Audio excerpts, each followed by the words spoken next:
2016년 7월 3일입니다. 반갑습니다, 여러분. 2016년 7월의 첫 번째 일요일입니다. 7월 3일이죠. 오늘 이렇게 오신 분들을 보니까 마치 그 스토스 코리안 처치 리유니언 같아요. 여기 예전에 계셨던 분들 다시 또 모이셨습니다. 이 교회 시작한 이래 참 많은 사람들이 이 자리를 거쳐서 가셨어요.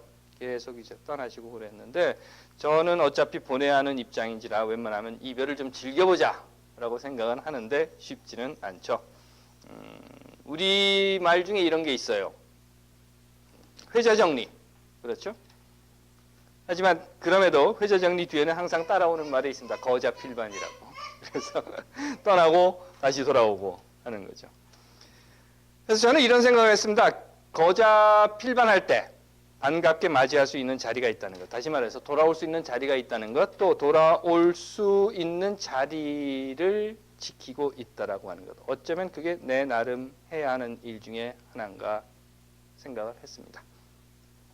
오늘 이렇게 필반하신 분들을 배우니까 그래도 여기서 지키고 앉아 있었던 보람이 있다. 그런 생각이 들기도 하고요. 이 봄철이 되면요. 늘 제가 사는 집 그 처마 밑에 새 둥지를 틉니다. 아시잖아요. 이렇게 새가 둥지를 이렇게 틀잖아요. 그 둥지를 트는 이유는 여러분들 너무도 잘 아시는 것처럼 알을 낳고 거기에서 새끼를 부화시키기 위한 겁니다. 금년도 마찬가지였고요. 몇 주 전부터 어미새, 그러니까 그 한 몇 주 전에 어미새가 둥지를 떠나지 않고 가만 앉아만 있더라고요. 이제 품고 있는 거죠. 그러다가 지난주인가요? 지난주부터 보니까 두 마리가 그냥 서로 번갈아 왔다 갔다 하는 거예요. 먹이 물어나르는 거죠. 그리고 어제 아침인가 오늘 아침에 보니까 새끼새 머리가 이만하게 보이는 거예요. 이 둥지에서 먹고 삐져나온 거죠. 조금씩 자랍니다. 그러다가 어느 때가 되면 금방 날아갈 만큼 자랄 거예요. 그리고 나면 어느 때는 금방 날아가 버릴 겁니다. 하지만 분명한 것은요. 그렇게 날아가는 새가 때가 되면 돌아온다는 거죠.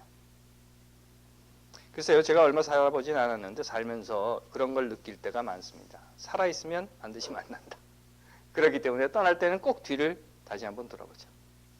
오늘 이것을 다시 찾아주신 분들 반갑고 물론 이제 또 여기 끝나고 나면 다시 삶의 자리로 돌아가시겠지만 이곳 스토스 교회뿐만 아니라 우리 한 사람 한 사람들이 어디에 살든지 그 삶의 자리에서 우리 모두가 언제라도 반갑고 기쁘게 만날 수 있는 그런 삶이 되시기를 바라는 마음입니다. 기도할게요. 하나님, 우리가 세상을 살아가면서 만날 때 기쁘고 다시 만날 때 더욱 기쁜 사람들이 되게 하옵소서. 아멘. 자, 여러분들 아십니까? 사람 눈에 보이는 것과 보이지 않는 것이 있죠. 사과는 보이고 사랑은 보이지 않는다고 하고요. 물속은 보이고 사람 속은 안 보입니다. 그렇다면 믿음은 어떻습니까? 믿음은 보이십니까? 많은 사람들이 이런 이야기를 해요. 믿음은 보여줄 수 있는 것이 아니다. 아이들 노래 중에 이런 거 있죠. 어젯밤 꿈속에 나는 날개 달고 뭐 무지개 동산을 봤습니다. 뭐 이런 이야기. 이 노래에 나오는 무지개 동산은 설명은 해줄 수 있어요. 무지개 동산은 이렇게 생겼어라고 하지만 무지개 동산을 자기가 본 그대로 다른 사람들에게 보여줄 수는 없습니다. 꿈이기 때문에 그렇죠. 내가 믿는 것도 믿음입니다. 그렇기 때문에 믿음을 설명해 줄 수는 있지만 보여줄 수는 없는 것입니다. 라는 이야기를 많이 해요. 맞는 말인가요? 하나님을 믿는 여러분들 혼돈하지 마십시오. 믿음과 꿈이라고 하는 것은 완전히 다른 겁니다. 그렇기 때문에 믿음이라고 하는 것은 보여줄 수 있는 겁니다. 또 어떤 사람들은 이런 이야기를 합니다. 믿음이라고 하는 것은 고도의 형이상학적인 정신세계, 철학이다. 그렇기 때문에 믿음은 눈으로 보여지는 것이 아니다. 라고 이야기하는 사람도 있습니다. 하지만 이런 소리에도 넘어가지 마십시오. 믿음과 철학이라고 하는 것은 완전히 다른 것입니다. 꿈은 깨고 나면 일장춘몽이죠. 그래서 꿈 깼다. 하지만 믿음이라고 하는 것은요. 끊임없이 이어지는 현실의 삶이라고 하는 겁니다. 또 철학이라고 하는 것은 사람이 정리한 이론이죠. 하지만 믿음이라고 하는 것은 하나님이 우리에게 주신 삶의 방식입니다. 이건 다른 거죠. 그런데 안타까운 것이 있어요. 그건 뭔가 하면 하나님을 믿는다고 하는 많은 사람들 중에서 믿음이라고 하는 것을 삶 속에 적용시키지 못합니다. 그러다 보니까 믿음 생활, 사회 생활 이런 게 구분이 된다는 거죠. 믿음 생활, 학교 생활 이런 것들이 구분이 되고 믿음 생활, 경제 생활, 믿음 생활, 정치 생활 이런 것들을 다 구분시켜버리고 있는 겁니다. 그래서는 교회 안에서 같이 모이는 사람들끼리 그 안에서는 믿는 사람이다 하면 뭐 집사요, 장로요, 뭐 권사요, 목사요 이렇게 말하지만 교회 밖에만 딱 나가면 더 이상 집사도 장로도 권사도 목사도 아닌 그런 삶을 살고 있는 모습들을 보게 된다는 겁니다. 왜? 믿음이 보여질 수 있는 것이 아니라고 믿기 때문인 거죠. 마가가 전한 복음서에서요, 예수가 가버나움에 들어갔다고 합니다. 그리고 그가 그 집에 앉아 있었다고 해요. 예수가 그 집에 들어갔다는 소식이 전해지자 사람들이 모여듭니다. 그때 이런 사건이 일어났어요. 사람들이 모여들죠. 뭐 여러 이유가 있을 거예요. 발 디딜 틈 없이 모였다고 합니다. 병을 고쳐준다. 그러니까 모여들기도 했을 테고, 귀신을 내쫓아준다. 그러니까 모여들기도 했을 테고, 말씀을 들려준다 하는 것으로 인해서 사람들이 모여들었을 겁니다. 어떤 사람은 병 고침을 받기 위해서, 어떤 사람은 귀신 들린 딸을 위해서, 또 그런가 하면 어떤 사람은 그의 가르침을 듣기 위해서, 물론 그 사이에 저놈이 무슨 소리 하나 하고 정탐하러 온 사람들도 있었을 겁니다. 여하튼 간에 사람들이 가득 모여서 발 디딜 틈이 없었고 들어올 방법이 없었다고 하죠. 그런데 그때 네 사람이 중풍 걸려서 꼼짝 못하는 한 사람을 데리고 예수가 있는 그곳까지 왔다고 합니다. 하지만 들어갈 방법이 없었어요. 사람들이 워낙에 많아서 꽉 차 있어서. 그러자 그 중풍병 걸린 사람을 고치기 위해서 같이 온 이 네 사람은 방법을 찾습니다. 과연 어떻게 이 환자를 예수에게 보여줄까? 그런데 이런 궁리 저런 궁리 해보지만 가까이 갈 방법이 없었어요. 아십니까 여러분? 사실 우리 주위에는요, 예수에게 가까이 갈 수 없는 사람들이 너무 많습니다. 아니, 예수 이야기하지 맙시다. 우리 스스로를 한번 볼까요? 여러분들 스스로를 한번 생각해 보십시오. 여러분들에게 가까이 올 수 있는 사람도 있습니다. 하지만 여러분들에게 가까이 올 수 없는 사람도 있어요. 가르치는 분들은 이런 이야기 많이 하시죠. 내 연구실 문은 항상 열려 있으니까 누구나 들어와라. 하지만 배우는 사람 입장에서는요, 그 문 열고 들어가는 거 그렇게 쉬운 거 아닙니다. 여러분들이 배우는 자의 입장에 있었던 때를 한번 생각해 보십시오. 부모 되신 분들은 뭐라고 이야기하십니까? 자녀들에게 내가 너의 친구가 되어줄 거야. 나에게 모든 걸 이야기해. 라고 말은 합니다. 하지만 자녀의 입장에서 부모에게 가까이 간다고 하는 것, 그렇게 쉬운 건 아닙니다. 더군다나 우리가 사는 이 사회는요, 사회적인 약자들이 있죠.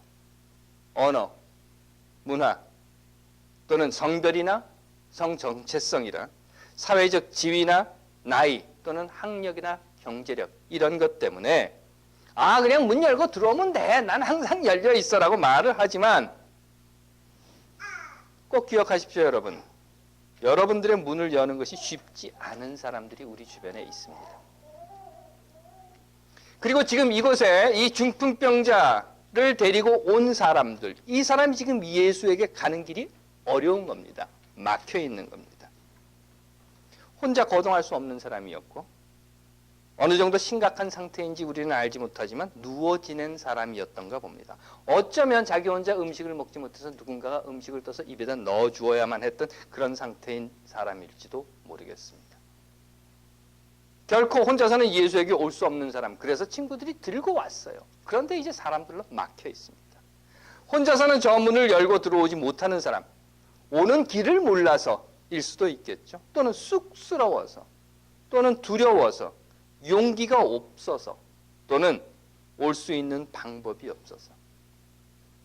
하지만 오늘 이 마가복음에 나온 중풍병자에게는 4명이 있었습니다. 그래서 그들은, 물론 이 성서는 그들이 누구인가 분명하게 이야기하고 있지는 않지만 어찌되었든 그 4명이 중풍병자를 데리고 왔다는 겁니다. 이미 말씀드린 것처럼 사람들이 가득 차서 더 이상 예수에게 가까이 갈 수가 없었어요. 자, 이제 어떻게 할까? 그들이 고민을 합니다. 믿음은 하나님의 부르심에 응답하고 나선 우리들이 하나님 앞에 바로 서서 그 말씀을 듣고 세상에서 들려주신 말씀대로 사는 겁니다. 그게 믿음입니다. 마르다와 마리아가 있었습니다. 자매였어요. 예수가 그 집에 갔다고 해요. 그러자 예수의 말을 듣고자 사람들이 모여들었습니다. 아, 마르다의 집에 예수가 왔대. 우리 그 집에 가자. 그래서 사람들이 막 그 집에 바글바글 모여들었는 모양입니다. 그러다 보니까 언니 마르다는 손님 대접하느라고 분주해졌어요. 정신이 없었습니다. 뭐 이것도 해야 되고 저것도 해야 되고 막 해야 되는 거예요. 일을 해야 되는 겁니다. 그런데 동생인 마리아는 마르다 언니를 도와줄 생각은 안 하고 예수 앞에 꼼짝 않고 앉아가지고 이야기만 듣고 있습니다.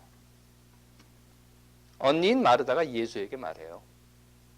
선생님, 내 동생 저 마리아 쟤한테요, 내 언니를 좀 도와줘라 하고 이야기해 주십시오. 글쎄요, 왜 마르다는 동생인 마리아에게 야, 일로 나와, 일로 나와, 너 일로 나와, 그리고 끌고 나가서 일을 시키지 않았는지, 그래서 꼭 예수에게 가서 쟤한테 도와주라고 말해주세요 이렇게 해야만 했는지 그 이유는 잘 모르겠습니다. 하지만 예수의 대답은 이런 것이었어요. 야, 넌 뭐 그렇게 일을 벌려가지고 분주하게 왔다 갔다 하면서 이것저것 하겠다고 속을 끓이고 있냐. 너는 말이야, 내가 할 것을 그냥 해. 내가 할 것 있잖아. 그거 그냥 하면 돼. 그리고 마리아는 그대로 내버려 둬. 왜냐하면 마리아 내 동생은 자기가 택한 것을 하고 있는 거야 라고 이야기를 해줍니다. 그렇다면 이 예수의 대답에 여러분들은 어떤 생각이 드십니까? 그럼 마르다는 뭐야? 마리아는 그 앞에 쪼그리고 앉아가지고 예수의 이야기를 듣는 걸 쟤는 제가 할 일 하는 거야 라고 이야기를 하면서 칭찬 비슷한 말을 듣는데, 그러면 마르다는 뭐예요? 물론 마르다도 자기가 택한 것을 하고 있습니다. 다만 안타까운 것은 자기가 택한 일을 하면서 마르다는 기뻐하고 또 감사하고 신나하지 않고 불평하고 투정하면서 나는 이렇게 일하고 있는데 왜 쟤는 놀고 앉아 있어? 라고 투덜거렸다는 겁니다. 그 네 사람, 앞에서 말씀드렸어요. 누군지 모릅니다. 하지만 그 네 사람의 행동은요, 그렇게 공손하고 예수 앞에서 아름다운 모습은 아니었던 것 같습니다. 왜냐하면 더 이상 예수에게 가까이 갈 수 없었을 때 그들은 마리아처럼 가만히 조용히 앉아서 예수의 음성에 귀 기울인 것이 아니라 오히려 마르다처럼 팔을 척척 걷어붙이고 안 되겠다, 방법을 찾자, 그리고는 지붕을 뜯어냈다는 겁니다. 그 중풍병자를 데리고 예수가 앉아있는 저 안쪽까지 들어갈 방법이 없으니까 지붕으로 올라서 지붕을 뜯어내버린 거예요. 예수가 있는 그곳, 지금 예수가 앉아서 말을 하고 있는 그곳, 이야기를 들려주는 곳, 가르치고 있는 곳, 모든 사람들이 공손히 앉아서 조용히 그 음성을 경청하고 있는 그곳으로 지붕을 뜯어냅니다. 우지끈하면서 모래와 흙먼지가 떨어지는 그런 지붕을 뜯어내는 일을 했던 겁니다. 그런데 그 행동에 대해서, 그러니까 무례한 사람들, 경우 없는 사람들, 예의 바르지 못하다라고 생각되는 사람들, 공손하지 못한 방법으로 예수의 머리에 흙먼지를 떨어뜨리고 있는 그 사람들을 향해서 예수는 이렇게 말을 합니다. 너희의 믿음을 보고, 너희의 행함을 보고 그 중풍병자를 고쳐준다. 이미 말씀드린 것처럼 꿈은 깨고 나면 끝입니다. 일장춘몽. 하지만 믿음은 우리 삶에서 끊임없이 이어지는 현실입니다. 철학은 사람이 정리한 이론입니다. 하지만 믿음은 그 만들어주신 삶의 방식으로 우리가 살아가는 겁니다. 그런데 믿는다고 하면서 삶과 믿음을 분리합니다. 우리 역사 속에서 그 결과는 너무도 많이 보았고 지금도 보고 있습니다. 이승만도 장로였고, 문기동이라고 혹시 기억나십니까? 전두환 때 부천서 성고문 했던 경장입니다. 당시에 인천에 있는 어떤 교회 집사였습니다. 이명박도 장로였죠? 지금도 장로겠죠? 그런가 하면 이근하는 목사까지 됐죠. 지금은 쫓겨났지만. 하긴 박근혜에게 나타나서 말이죠. 내 엄마가 내게 나타나서 너 잘 돌봐주라 그랬어. 그래서는 온갖 사기와 부정과 부패로 자기 것을 챙겨 먹은 그 최태민은 목사였습니다. 물론 자칭 목사이긴 하지만 그래도 목사였습니다. 오늘의 박근혜를 만들어낸 바로 그 장본인이죠. 또한 3.1절의 광화문 광장에서 성조기를 흔들면서 부채춤을 추는 인간들도 다 기독교인들입니다. 거기에 보면 뭐 거의 대부분 집사, 권사 뭐 이럴 것 같아요. 최근 통계해 보니까요. 한국인의 종교 인구 분포가 불교가 22%랍니다. 종교 인구 분포가 한 2, 3%씩 다 내려갔어요. 개신교는 21%, 그리고 천주교가 7%로 나타나 있다고 합니다. 그런데 또 다른 재미있는 통계가 있는 것은요. 비종교인들에게, 그러니까 종교를 갖고 있지 않은 사람들에게 물어봤는데 호감을 느끼는 종교가 뭐냐 그랬더니 25%라 불교라고 했답니다. 지금 현재 22%의 불교 교도 인구가 있는데 종교를 갖고 있지 않은 사람의 25%가 그래도 불교가 호감이 가라고 이야기를 했다는 겁니다. 뭐 거의 비슷하다고 볼 수 있죠. 천주교 같은 경우는요. 이렇습니다. 현재 천주교 교인의 수가 7%인데 호감이 가는 종교가 천주교라고 대답한 사람이 18%랍니다. 그러니까 내가 종교를 갖고 있지는 않지만 그래도 천주교 호감 가. 이렇게. 그런데 개신교는요. 현재 내가 개신교 교인이야 라고 이야기하는 사람이 21%인데 호감이 간다라고 하는 이야기를 한 사람, 그러니까 나는 종교를 갖고 있지 않지만 그래도 개신교 마음에 드는 것 같아 라고 하는 사람의 숫자가 10%랍니다.